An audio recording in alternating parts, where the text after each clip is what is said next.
इस वक्त हमारे साथ मुबश्शिर हयात साहब मौजूद हैं जो कि सीईओ हैं अर्थलिंक के। अच्छा, जब हम पाकिस्तान की बात करते हैं तो जहाँ पर हम कहते हैं कि पाकिस्तान एक ज़रई मुल्क है, यहाँ पर ज़राअत जो है उसका एक बड़ा किरदार है हमारी जीडीपी में, फिर हमारा एक सर्विसेज सेक्टर है, फिर हमारा एक डेवलपमेंट सेक्टर है। हमारा जो एक सेक्टर है जिसको हम कंस्ट्रक्शन का सेक्टर कहते हैं उसका बड़ा अहम किरदार है पाकिस्तान की डेवलपमेंट में। हुकूमत का भी बड़ी अहम जो है वो नज़र है। बिल्कुल, तो जब हम इन एरियाज पर काम करना शुरू करते हैं तो पाकिस्तान कैसे ग्रो करता है, पाकिस्तान की इकोनॉमी कैसे बेहतर होती है, इस हवाले से हमने बात करनी है क्योंकि सारा खेल इकोनॉमी पर ही आ जाता है। और जब तक, और वैसे एक और बात यहाँ पर, जब तक जो बेटा है वो खुद मुख्तार नहीं हो जाता तब तक उसकी अपने घर में भी इज्जत नहीं होती है। बिल्कुल, कमाऊ पूत जिसको कहा जाता है ना, वो पाकिस्तान को बनाना है। अस्सलाम वालेकुम बशीर साहब, कैसे हैं सर? ठीक ठाक हैं आप? बताइए। बिल्कुल ठीक सर, थोड़ा सा हमारे नाज़रीन को गाइड कीजिए कि ये जो एक कंस्ट्रक्शन सेक्टर है इसकी इंपॉर्टेंस कितनी है, क्यों ये हुकूमत इतनी ज़्यादा जो है वो इस पर जोर दे रही है? वरना लोग तो कहते हैं कि देखिए जी आपने जो है वो मार्केटें भी बंद की हुई, ख़ासतौर पर कोविड की सूरत हाल में आपने रेस्टोरेंट्स भी बंद किए हुए हैं, कंस्ट्रक्शन के लिए आप खास मराद दे रहे हैं, तो वो क्या इस कंस्ट्रक्शन में ऐसी खास बात है? अच्छा देखिए जी, ये जो हम बड़ा सुनते रहते हैं जी कंस्ट्रक्शन के साथ बड़ी इंडस्ट्रीज़ है, लाइट इंडस्ट्रीज़ है, ये it's a very common thing जो रीजनिंग हम देते हैं नॉर्मली।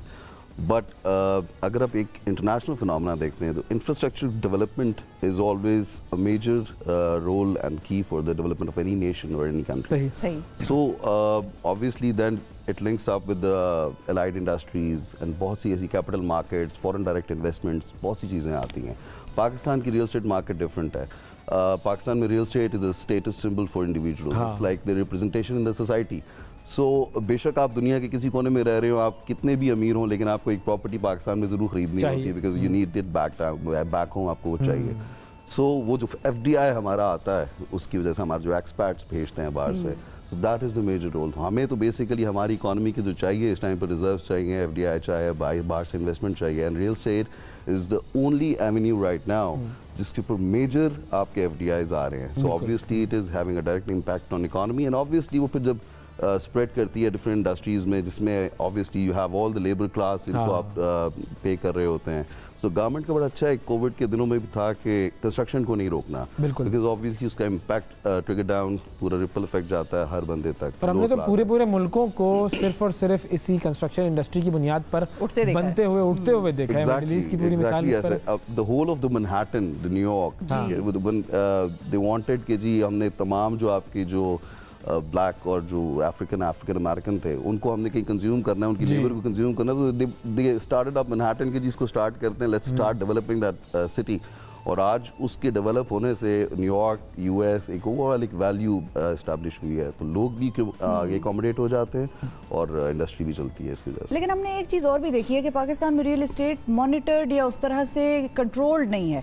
या मिसाल के तौर पे इंग्लैंड में हम देखें या मैनहट्टन में देखें, आपने बात की एक स्ट्रीट लाइन जो है वो लाइन में बिल्डिंग्स होंगी, ना वो उससे आगे निकली होगी ना उससे पीछे निकली होगी, छज्जे भी बराबर हैं, छतें भी बराबर हैं, एक खास फिक्स्ड उनकी बिल्डिंग्स हैं, वही खिड़कियां हैं जो हर बिल्डिंग में इस्तेमाल होती हैं। अगर आपको घर का दरवाजा चौड़ा करना है तो वहाँ पे एक मुसीबत पड़ जाती है। हमारे यहाँ कोई चीज़ प्लान नहीं होती, नालों के ऊपर जो मुसीबत हमारे मुल्क को मतलब लाहक है। कराची में आप देखें नालों के ऊपर बिल्डिंग्स बनी है, इस्लामाबाद डूब गया था पिछले दिनों, बिल्डिंग बन गई नाले के ऊपर।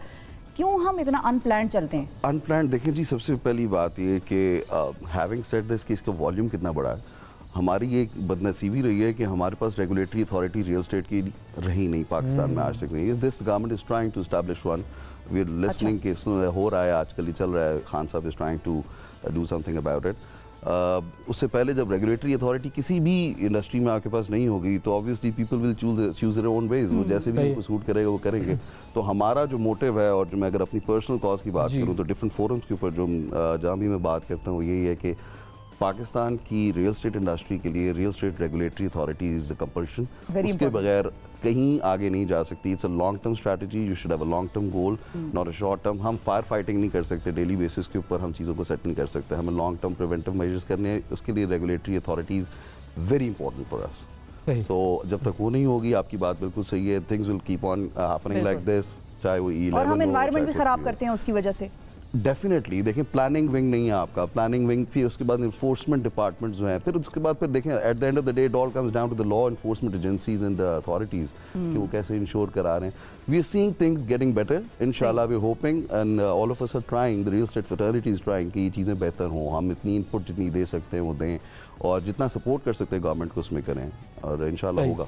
अच्छा, आपका जो इदारा है अर्थलिंक, वो क्या काम करता है और कैसे जो इंटरनेशनल बेस्ट प्रैक्टिसेस हैं वो आप लोग अपने कामों में इम्प्लीमेंट करते हैं? Let me tell you brief history about Earthlink. मैं जी रियल एस्टेट का basically it was a family business and मैं सॉफ्टवेयर इंजीनियरिंग से हूँ, then did my MBA and came into this field obviously because family business था. So I always wanted कि अगर वालिद साहब जैसे काम करते रहें तो थोड़ा उसको बदलना चाहिए. पढ़ लिख के अगर किया तो तरीके से काम करते. सो एक ऑनलाइन काम स्टार्ट किया, वेबसाइट से काम स्टार्ट किया, सारी चीज़ों के एक डायनामिक्स को बदलने की कोशिश की. इट्स अ लॉन्ग प्रोसेस जो मैं इंडिविजुअली 17 साल से कर रहा हूँ एंड सिंस 84 दिस बिजनेस है.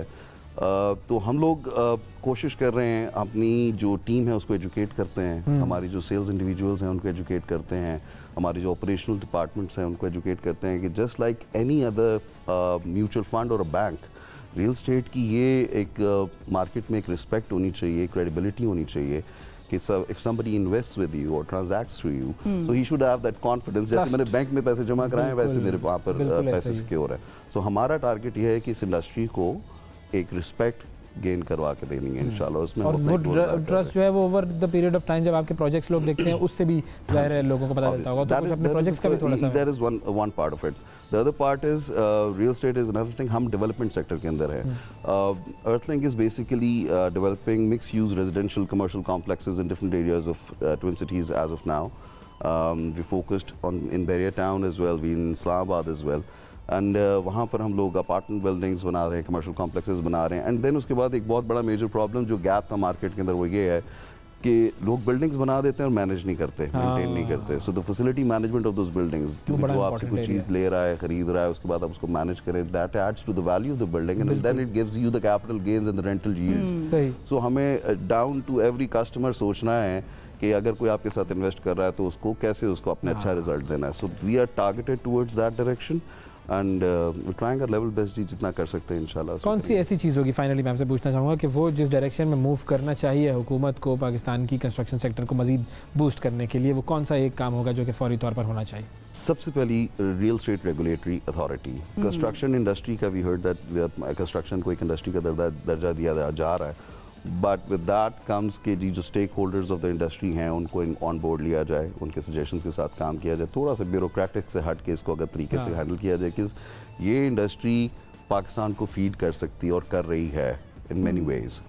पाकिस्तान की लोगों को फीड कर रही है, इन्वेस्टर्स को फीड कर रही है, इंडस्ट्रीज़ को फीड कर रही है. इंडस्ट्रीज़ चल रही हैं, पहिया चल रहा है, इसकी वजह से बहुत सी चीज़ों का FDI आ रहा है. So it is very important for us to have a regulatory authority, क्योंकि लोगों का एक्सपर्ट का जो ट्रस्ट है वो तब डेवलप होगा जब उनको पता होगा कि जी किसी बिल्डर से कोई प्रॉब्लम है, किसी चीज़ को प्रॉब्लम है, समवन जो उससे बात करके कह सकता है, जिधर वो रिपोर्ट कर सकता है, वो कोई चीज़ कर सकता है. तो बहुत शुक्रिया अदा करेंगे मुबश्शिर साहब, आपने बाकी बड़ी अहम बात की. मतलब अब ये वो लोग हैं जो अपने ऊपर ही रेगुलेशन लागू करना चाह रहे हैं ना, वरना हम तो चाहते हैं कि आज़ाद हो जाए. आज़ादी का मतलब है कि बस हम पर कोई कानून ना हो, मुकम्मल तौर पर आज़ाद हो जाए.